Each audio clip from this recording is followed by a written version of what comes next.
It's called a spirochete bacteria because of the cork shoe shape of it. It's actually specifically Borrelia burgdorferi. It's the fancy name for it. It's a very intelligent stealth bacteria. It hides from the immune system. It evades the immune system. It turns parts of it off and parts of it on. And it's very, very intelligent. It's actually quite elegant and a little terrifying in some of the different things that it manages to do. And it tends to also bring along an entourage with it. We also call those co-infections. And around these parts, the most common ones are Bartonella, Babesia, and then Anaplasma and Ehrlichia. Babesia is actually a parasite, but Bartonella, Anaplasma, and Ehrlichia are all other bacteria. There's also viruses and loads of other things that you can get from a tick bite. So it's kind of a soup of different infections that you can get. So this is acute Lyme, and this is the quintessential bullseye rash or erythema migrans rash that you can get after a tick bite. If you get this rash, this is Lyme, period, full stop. You must get treatment right away, and you must get at least 30 days of antibiotics. I wanted to make sure to highlight that on different colored skin, the rashes look a little different. On super pale skin like mine, it might be easier to see the bullseye rash, but on darker skin, it can look a little different and change a little bit in the presentation of it. This rash is painless, it's not itchy, and if it's someplace on your scalp or on your back where you don't see it, it will go away and you won't even notice that it's there. So it's really easy to miss. And only about half of the people, if that many even, actually get the rash in the first place. So the acute Lyme is the tick bite, a rash, and then you end up with a flu-like illness with a fever, aches and pains, malaise, joint pain that can migrate around. Your knee will bother you and then maybe your ankle, severe debilitating fatigue, and then headaches. Those are the most common symptoms that we see with acute Lyme. It can also cause a Bell's palsy, which is, half of your face droops, your lips and your eye, and you can't even close your eye fully. Lyme can cause that as well in the acute world. If you can get this early and get it treated properly, it can be dealt with and, relatively easily. If you don't, it becomes chronic Lyme. And chronic Lyme is also called the great mimicker because it can mimic many, many other illnesses that are out there, such as multiple sclerosis, rheumatoid arthritis, lupus, fibromyalgia, chronic fatigue, even neurological issues like Parkinson's. I have some people that come in with new onset anxiety they've never had before. So a lot of different things can actually be Lyme. So it's important to test for these things to look for that, because if the underlying cause of your Parkinson's is chronic Lyme and you treat the chronic Lyme, then the Parkinson's symptoms will get better. The most common symptoms that we will see in the chronic Lyme world are joint pain. And I mentioned earlier, it moves around, it's migratory, and it can seem rather random how it moves around. So your elbow one day, your knee a couple days later. Sometimes you'll see swelling in those joints as well. Severe debilitating fatigue. I just took a shower. Now I need to take a nap kind of fatigue. And then neurological symptoms, especially brain fog, trouble thinking clearly, getting the right words out, numbness, tingling, headaches, those kind of things. So if you are suffering from any of those symptoms, it's definitely worth getting checked out to make sure that you don't have chronic Lyme, because most people, myself included, never saw a tick.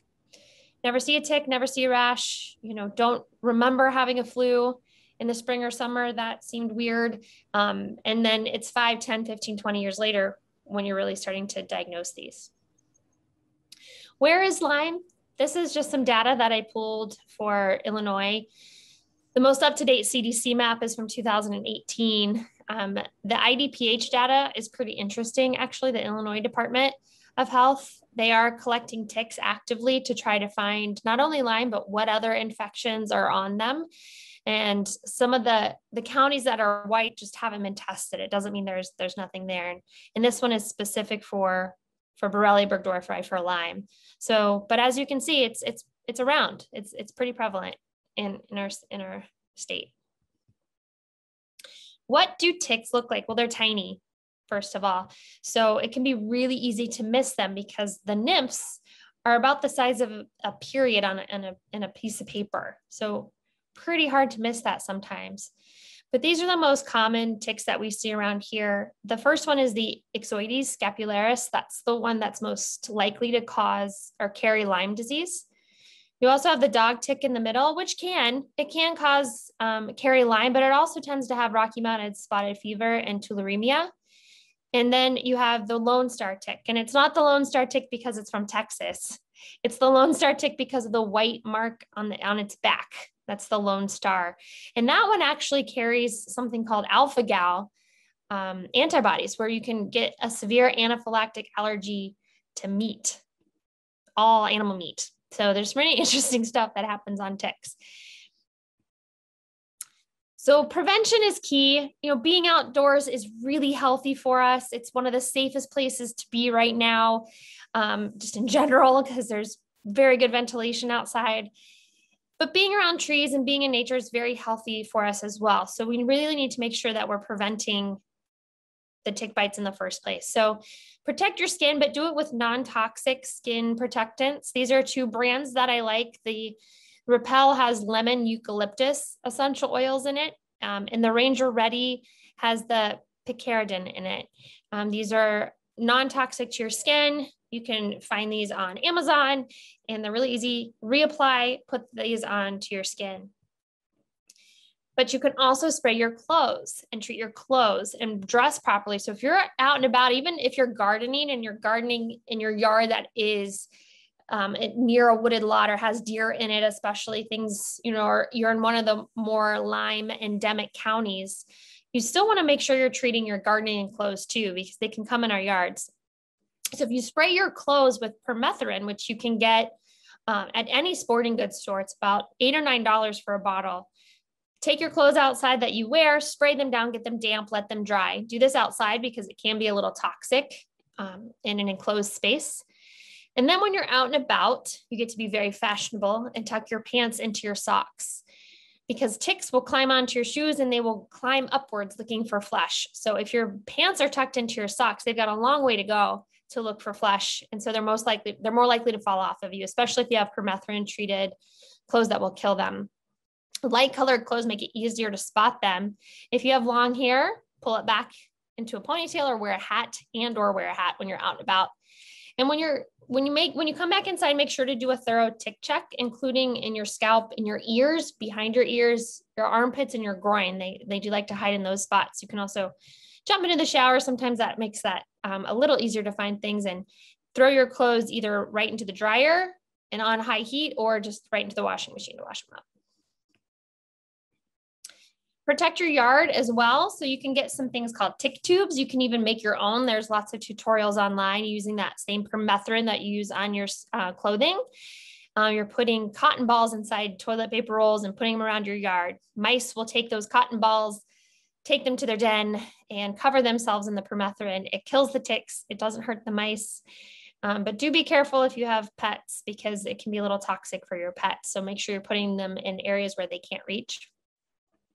The top picture on here is actually from the CDC, and you can Google it pretty easily to find it. But there's ways to help make your yard less tick friendly as well, especially if you are living in a more wooded area too. So protect yourself, protect your yard, and don't forget to protect your pets as well. Talk to your vet, because there's a lot of different things we can do for our loved ones, our furry friends. And vets are actually pretty good at picking up Lyme disease in animals. For their testing is a little different, and it presents a little differently in animals, and they can usually test and treat pretty easily. But don't forget about the little ones, and if your dogs have ticks, then you probably have ticks too, especially if you let your dog sleep in your bed. So they're going to crawl off your dog and get on you. Some help and treat your dog will help treat you as well, or protect you. How to remove a tick. I'm not sure if these links work very well. I've tried them before and I always kind of fail miserably. There's a couple different things though. Don't light them on fire. Don't use Vaseline. You want to get some tweezers and get right to the head, all the way close to your skin, and pull straight up until it releases. It will kind of tent up a little bit, but it will pop off. There are some newer things too. There's a device called a tick twister. That's kind of got a pronged approach that you can kind of slide around the head and then you twist and pull up. And there's some tick keys that are new that I've seen as well that you can just put right on your keychain. It's pretty easy to do, but pull straight up if you have tweezers.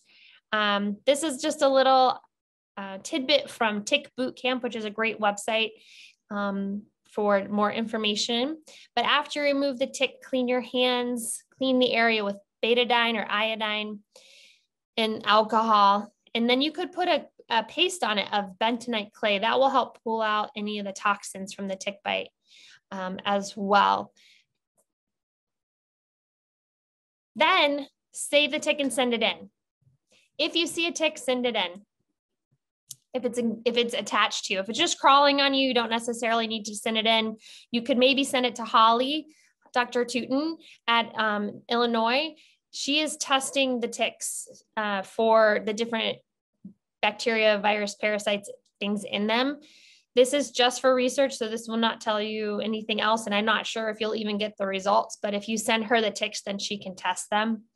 And that's for free. But that's not for ticks that are engorged. That's just for ticks that you find around, loose ticks. If you find one that's engorged on you and you remove it, please send it in for testing. If you send the tick in for testing, you'll know within a few days if that tick has a plethora of different infections on it. It's costs anywhere from $50 to $250, I think, if you want to. It depends on how many things you want to test. It's much easier to find these infections in the tick. So if the tick has Borrelia or Babesia, then the doctor has a much better idea of what treatments you need and for how long. So it's very helpful for the doctor. And if the tick comes back clean and you have no symptoms, everyone's more reassured as well that you're not going to get sick. If you see the tick bite, talk to your doctor. Especially important if you develop symptoms, especially that bullseye rash. Like I said, don't walk away with less than 1 month of antibiotics for these things. You need a full 30 days, if not longer, to treat this infection so that it goes away.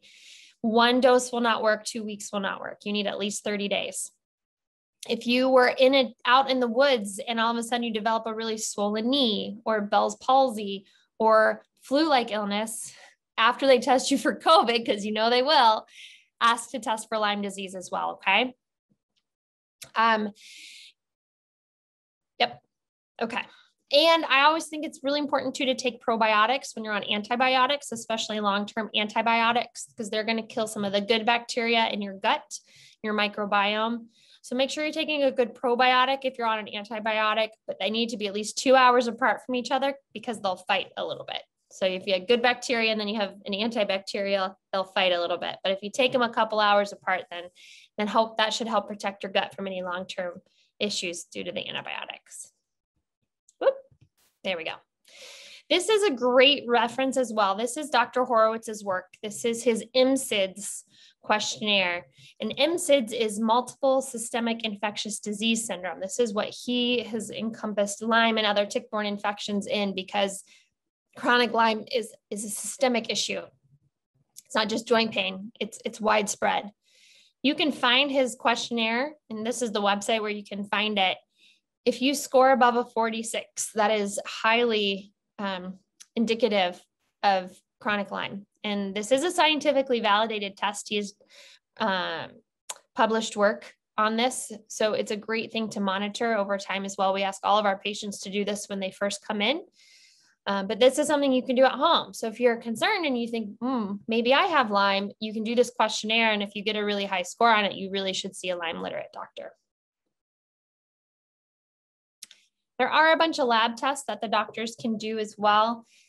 If you get bit by a tick and you have a bullseye rash and it's within the first couple of weeks, the lab testing is honestly not that helpful that early on.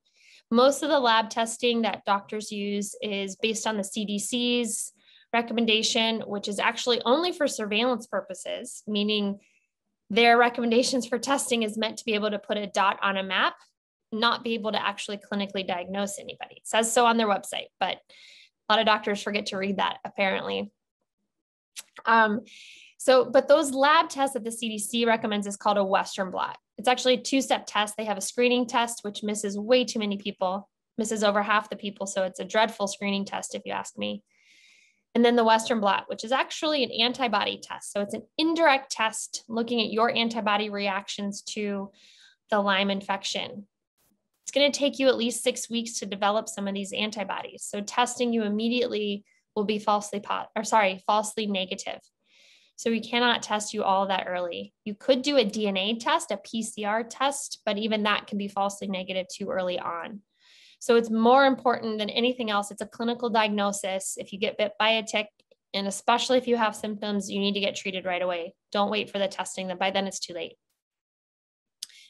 There are several labs that do testing for these infections. IGeneX and Vibrant are some of my favorite. Infecto is another lab that does a different test, a T-cell test. DNA Connections does a urine DNA test or PCR test. So there's several different tests out there. Unfortunately, none of them are amazing. None of them are black and white. None of them are perfect and slam dunk testing. I think that's part of the conundrum around Lyme, is that there's not this definitive diagnostic tool for it. So we do the best we can using history and physical exam, as well as the labs that we can do. I often do a lot of immune markers as well. There are certain patterns that the immune system will show when you have a chronic Lyme infection. Make sure kidney, liver function, white blood cells, and things are normal. Lyme gets complicated by a lot of other things, including other toxins like molds and metals. So that often gets included in some of my initial testing as well. Especially in the chronic Lyme world, it's never just one thing. There's always multiple things happening. And it's important from an integrative medicine standpoint that we look at the system as a whole and try to look at everything, not just the infections as well. If you are concerned though, talk to your doctor. The Western blot is a really good place to start when it comes to testing. Not an antibody test, not a screening test, but the Western blot is the one that you want to do. That's the one to start with if nothing else. Start there. And as I mentioned, it's never just Lyme. There's also those co-infections, the entourage, if you will, of the different bacteria, viruses, parasites that come along, not only on ticks, but also that can kind of come awake in our own system, like Epstein-Barr virus, which most of us were exposed to in high school, can reignite and light back up when we get something like Lyme infection. Mold toxins can also cause a big problem. Mast cell dysfunction, which is the cell that secretes histamine in our system and other inflammatory cytokines. Heavy metals. Methylation is one of the ways our body detoxes and turns our DNA on and off. And if you just don't detox well, you're going to have a much harder time with Lyme. And then just mitochondrial dysfunction, mitochondrial little energy factories in each of your cells. This doesn't really light up very well, but this is a good mnemonic for me because it's all M's. It's mold, mast cell, metals, methylation, mitochondria. It kind of gets me going on the different things that may be happening in the system when someone comes in and they've been sick for 5, 10, 15, 20 years. We have to look at the whole picture. So what can you do? Well, number one is support your detox. Almost every Lyme patient I've ever met has detox issues. And when you start to treat Lyme, you can often feel worse before you feel better. That's called a Herxheimer reaction. It's also a detox issue and a cytokine issue and an inflammation issue. So the first thing you can do overall is support your detox. Get your body detoxing better. And number two is heal your gut. Your gut is where most of your immune system is. 70% of your immune system is in your gut. So if your gut isn't working, your immune system isn't working properly. So you can start at home by getting your gut working better for you, and that's going to help your immune system. So let's dive into that a little bit. How are ways that you can support your detox at home? First thing is try to remove exposure to toxins the best you can. There's a really great resource online. It's ewg.org. That's Environmental Working Group. And they have lists of all kinds of different products, cleaning products, skin products, water filters, and foods, et cetera, that are going to be healthier and less toxic options for you. They have a list of the Clean 15 and the Dirty Dozen. The Dirty Dozen are the conventionally grown produce that are the highest in pesticides. So at the very least, if you can try to get those produce in an organic form, that will help to reduce your pesticide intake. And then the Clean 15 actually has the lowest amount of pesticides when it comes to conventional grown. So especially when we're trying to be budget friendly, we can get those in a more conventional sense if you can't afford the organic versions. But beauty supplies are a big one. There's so many just toxic products out there that people are using that really affect our hormones, amongst other things. So using clean beauty supplies, making sure your water is clean, reverse osmosis is the best way to go for that. Consider testing your home for mold toxins. Make sure you're trying to use non-toxic cleaning products. Consider getting some HEPA air filters at home, or even better than that, more than just HEPA. I like the molecule. It's been FDA approved to clear a certain coronavirus. So we have them all over my office and all over my house. If you hear a buzzing in the background, that's my molecule running in this room actually right now. Here's a good one. Remove toxic people from your life. You don't really think about that when we're detoxing, but there's, a lot of people that they're just toxic for us, and we need to not have them in our lives. So think about that as a way to remove some toxins as well. And then support your healthy lifestyle. So make sure sleep is a priority. That's where we detox our brain. Exercise is tolerated, even if that only means you can just go to the mailbox. You got to move every day, and try to manage your stress. Stress is also pretty toxic for us. So meditation, laughter, hobbies, try to connect with your friends and loved ones the best you can in these unprecedented times. All of that is very important for your system. And then gut healing. So I mentioned that most of the immune system is in your gut, but most of your neurotransmitters or your brain chemicals are also made in the gut. This is how most toxins exit our system. And even if you don't have any GI symptoms that you know of, addressing the gut is still vital and very important to healing. I'll go back here a little bit. So one of the most important things with gut healing is diet. So the more anti-inflammatory and the more whole food related diet that you can do, the better. At the very least, try to eat more vegetables, try to eat the rainbow, try to get as many colorful fruits and veggies as you can in a day. Try to cut out processed foods as much as possible. And gluten and sugar are not your friend, especially when it comes to dealing with chronic infections. They can really suppress your immune system and cause a lot of inflammation. Dairy is number 3 on that list. It's also very, very inflammatory food. Probiotic things like kefir or yogurt are going to be a much better option when it comes to dairy, but milk is just really inflammatory and very bad on our immune system. So try to really focus on what foods you're bringing in. Probiotic foods are going to help feed the gut. So that's going to be things like kombucha, yogurt, kefir, kimchi. Those are things that have good bacteria in them. And then feeding your gut prebiotics, or foods that feed the good bacteria in your gut. Fiber and inulin containing foods are some of the big ones. So sunchokes, leeks, asparagus, garlic, onions, those kind of things are also going to be. Chicory root, it's another really good one to help feed the good bacteria. Feed the good bacteria. Sugar feeds the bad bacteria. So another reason to cut the sugar out of your diet. And that includes drinks too. Orange juice and soda, incredible. Even diet soda, not good. Cut those out. Those are really, really going to wreak havoc on your gut. So if nothing else, you can do that at home. You can start today. You can look up some anti-inflammatory diets online or an elimination diet and see if you can get your gut in a better place. So once you start to do that and you find some infections, there are lots of different ways to treat the infections. Not one way is the best. And sometimes we try one way and it doesn't work. So we have to try a different route. But there are a lot of different ways to do that. So there are prescription antibiotics that we can use. There are herbal antibiotics we can use.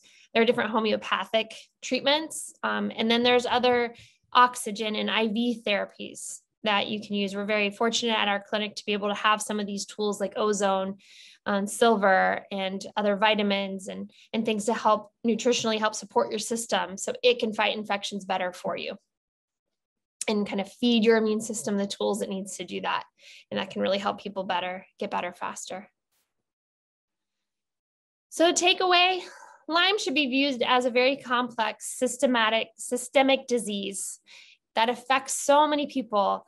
About 500,000 people a year are diagnosed with Lyme disease.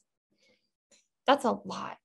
That means everybody knows somebody who's hit with this disease in one way or another. And that a lot of people are walking around and don't know they have it who have it. It's not just about attacking the Lyme. That's a big part of it, but there's other aspects to dealing with this chronic infection. And part of that is supporting your detox and healing your gut.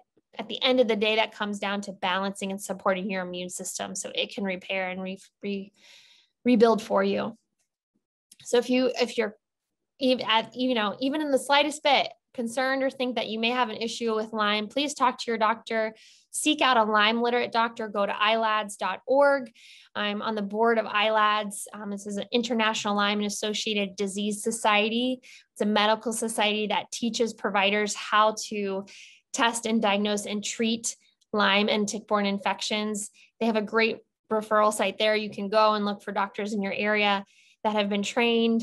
And if all else fails, give us a call at Case Integrative Health. We do take acute tick bites. We do our best to get people squeezed in because that's, time is of the essence for those things. But we deal with chronic Lyme every day, multiple people a day, and we're helping people heal and improve. And it's a marathon. It's not a sprint, but it's a really important thing that we spread the news and more people learn about what this disease is and what it can do. Dr. Kelley, I have a question. Sure. So if I got Lyme 20 years ago and I went to see you today or tomorrow, you'd be able to test me and tell me that I had Lyme?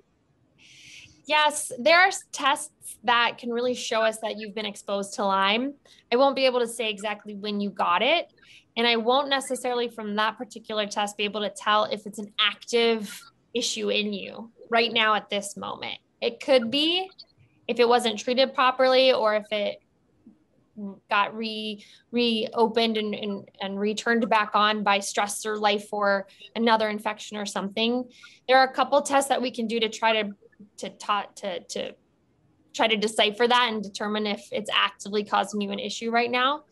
But typically, yeah, I will still see at least the Western blot be a little positive, even if it is an old infection that's not active. Okay, thank you. Dr. Casey, you said that dogs could have those kind of ticks. Would they feel the effects of Lyme disease? Yes, absolutely. Vets are trained in this. I am not, but animals will typically have joint pain. So if your dog starts limping, that can be a sign of something like Lyme. So the vet should definitely test for it in those instances. There may be other symptoms too. Maybe the dogs are acting more tired or something. I'm not exactly sure, but absolutely Lyme. Yep. Dogs get Lyme disease. Thank you. Somebody is saying that the ticks are very bad right now. That's Audrey. Yeah. Mary said, I believe my husband has had Lyme for many years, but his primary care physician doesn't seem to take it seriously. What do you advise? Yeah, so I will agree with Audrey. I think the ticks are bad. Ticks are out there unless it's frozen. So we actually had an acute tick bite in December. So you can still get tick bite as long as it's not frozen outside. I think February is probably the only month where we really weren't seeing ticks so much. And everyone's just clamoring to get outside. So this is definitely the time of year where we will typically see more because people are getting back outside more than they were before because the weather is now nice enough to do that. So we're definitely seeing more of them. And with the warmer weather overall, ticks they enjoy that warmth. So they are going to just grow and expand. And Mary, great question. I think this is part of the problem is that the primary care docs aren't trained or treated or don't know it. They don't understand that chronic Lyme can be a big thing. They're trained about the acute Lyme, and so they know about the bullseye rash and maybe the Bell's palsy, but when it comes to chronic Lyme, it's just very poorly understood in the general medical establishment, unfortunately. And that's part of what ILADS is trying to do is, broaden that education. and teach people about this. So what I would recommend you do is find a Lyme literate doctor, find a doctor who's willing to listen. And, if you can't come to see us, we do take tele visits, we can do some tele visits. Often, sometimes, chiropractors or nurse practitioners will do more testing. So sometimes you need to find an alternative practitioner who can help you get the testing done so you can get that diagnosis. Just go see a Lyme literate doctor who will do the proper testing and then can start treatment. Well, she followed up with saying he recently tested him, but only antibody tests, which came back negative. So that's the screening test that I was telling you about that misses over half the people. Screening tests are supposed to include too many people. So you do a screening test that includes too many people in the positive, and then you do a confirmatory test, which narrows it down even more and can give you a much better idea. But if the screening test misses over half the people, what's the point? You're missing so many people there who are sick, who don't know it. But that's your typical CDC diagnostic, improper use of the testing and the diagnostic use of that, because it's a surveillance method only. Like, it's really only meant for putting a dot on a map, not for a clinical diagnosis. So doctors are using it in that way. So when the screening test comes back negative, they don't do anything else. So that's why you really need to push to have the Western blot done. And unfortunately, a Western blot at a Quest or a LabCorp is just not a very good version of the test. They're better versions of the Western blot. Sometimes you have to pay out of pocket for those. Sometimes you don't. It really just depends on the lab and your insurance. But if you're concerned about it, do the MSIDS questionnaire and see how he scores on that. And then talk to your doctor again, see if they will do a Western blot or a different test. And if not, seek out another provider who will. Be your own advocate. It's unfortunate, but you're going to have to, you guys are going to have to be your own advocates to really seek it out and try to rule it out on a more effective way, or, get a diagnosis. What do we actually do with that tick if we have to take it off? Do we take it into our primary care provider? No, if you go, I can send you my slides too if they're helpful, but there's two places where you can send it. One is ticknology.com and the other is tickreport.com. And they both offer different testing for different co-infections. So you can test for a lot of co-infections or you can test for a little co-infections. But if you save that tick, you can send it in. That helps the doctor so much, because if if the tick comes back positive, it may not be for Lyme, it may be positive only for Bartonella or for Anaplasma. And those are not fun diseases to have either. And so that can really help the doctor know how to diagnose you and treat you better if they know what was in the tick. Mary was following up with, does insurance cover testing? And you kind of covered that. Do you find that most of them you have to do out of pocket? There are some really good out of pocket. There's some pretty decent in-pocket tests too, or in insurance testing, I guess, in-pocket, out-of-pocket. So I mentioned LabCorp and Quest not being very great at the Lyme Western blot testing. There is a lab called Medical Diagnostic Laboratory, which I use a lot in my clinic, but not everybody has access to that lab. They only do infection testing, but they take insurance. So we can bill insurance for that at our office.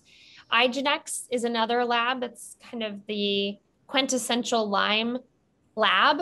It's one of the first Lyme only labs available. It's in California.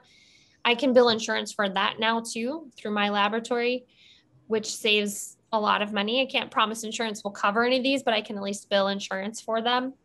There are some good tests that are out of pocket too. So Vibrant Labs is a great one that's very comprehensive. DNA Connections is a urine test. I think you can order that yourself. You can go to DNA Connections with an X, CONNEXIONS, and order a urine test for tick-borne infections. I believe it's $650, and it looks at multiple different infections. And then Infecto Labs is another one I will use. There are some others though. Galaxy Lab is great for Bartonella, T Labs. So there's a handful of labs out there. I try to use the out-of-pocket tests only when I really think I need them, because some of them are expensive, but if we need them, we need them. So sometimes you really have to do that testing. Your information was really good. I was wondering if you can send us your slides. Sure. Thank you. And Paulette, can you send those out to us? Sure can, no problem. Thank you. Audrey says, I have a friend that's gotten Lyme disease from her mom's front yard in Galena. So it's that close in Illinois? It's everywhere. I have patients who have gotten ticks on them sitting outside in Chicago at a restaurant. Yeah, just because you live in the city doesn't mean there are no ticks. And ticks really like heat and warmth, so they will find their way. The birds carry them, the rodents carry them. They're not just on deer, they're everywhere. So you just have to be mindful. That's part of don't be afraid to go outside, but know that you need to check and just be very mindful when you are out and about. But go out and about and then look and check and see. And if you're going to spend an extended amount of time outside, use the permethrin and tuck your pants in your socks and all of those things, because that will absolutely help to reduce your risk of getting infection. I mentioned Holly Tootin, Dr. Tootin at the University of Illinois, and part of the tick collection posse that goes out. They get suited up and they go out and collect ticks. That's what she does, and she tests these ticks, and she has not gotten sick because she's making all of these preventative steps and taking all of these precautions. So it's absolutely 100% possible to be outside in a tick infected place and not get sick. You just have to really be mindful about it. Now there's another one, Streamwood in the front yard. Yeah, that's our home place, Streamwood. Yeah. Oh my goodness. Yeah, they're out and about. I've had two kiddos last week. One had a dog tick on them, and that tick came back negative, which was great. And then I had another one who had the Ixodes tick, and it was positive for Borrelia recently. And those were all just within an hour or so of Chicago. So yeah, mowed field with no tree. Yeah, I mean these guys, they're just everywhere. The good news is not every single tick has these infections. So just because you got a tick on you doesn't mean you're going to get sick. But that's why it's so important to be just aware of it and know of it and talk to people about it. There are signs now in parks more frequently telling people about ticks and what they look like and what to look out for. But we're very close to Wisconsin, and everybody goes to Wisconsin in the summer, especially in Wisconsin is a hotbed for these things. So they just come down here. Michigan's also a really, really hot zone. So it all just kind of creeps over here to Illinois. So just be mindful and be smart. I don't want to scare people from being outside because it's so important for us to be in the great outdoors and hug a tree. Good for our psyche and our soul. So just be mindful. Are there any natural things you can put on you that would repel some of the ticks if you don't have any of those two brands that you were talking about? Mm-hmm. Yeah, I mean, you can actually make your own tick repellent, especially the lemon eucalyptus essential oils is one of your best bets. There are other essential oils that are good for mosquitoes and things too, but ticks, the lemon eucalyptus is especially good for the ticks. So you can make your own with some essential oils. But I don't love DEET, it's pretty toxic. So that's not the one that I choose to put on my skin. I choose to use some of the others, but the permethrin on the clothes works really well. And I forgot to mention too, it lasts through 6 different washings too. So you don't have to spray your clothes every time. Oh, I would also spray your shoes and your socks and your hat too, just so, because when the ticks crawl up, that will kill them. And then it's much less of an issue.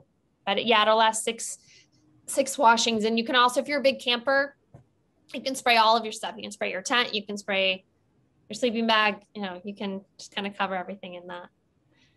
Well, thank you so much, Dr. Casey Kelley. We appreciate your expertise. And, this is Lyme Awareness Month. I had no idea that we only really had February as a safe month. So yeah, I'd have to have you back. Absolutely. Yeah, no, I think it's important. Let's spread the word. Let's get, the conversation out there. Since we have a few minutes, let me just say too, that we're seeing at our clinic as well, a lot more of kind of the post-COVID long hauler patients as well. And a lot of those people are actually positive for tick-borne infections. So in the symptoms that the long haulers are having, the chronic debilitating fatigue, the brain fog, the mood changes, the pain, that's Lyme. That sounds like Lyme. And a lot of it is just our immune system is so out of control in one way or another. It's causing all of these symptoms. So they're very similar. There's a lot of overlap between the two. And so, at the end of the day, it's a big host immune issue. It's so much more than an infection. And so an antibiotic for 2 weeks is not going to fix this. It's rehabilitation of your immune system and your mitochondria and your system as a whole. So it's a process, but it's well worth it in the end, because you can end up much, much healthier and happier.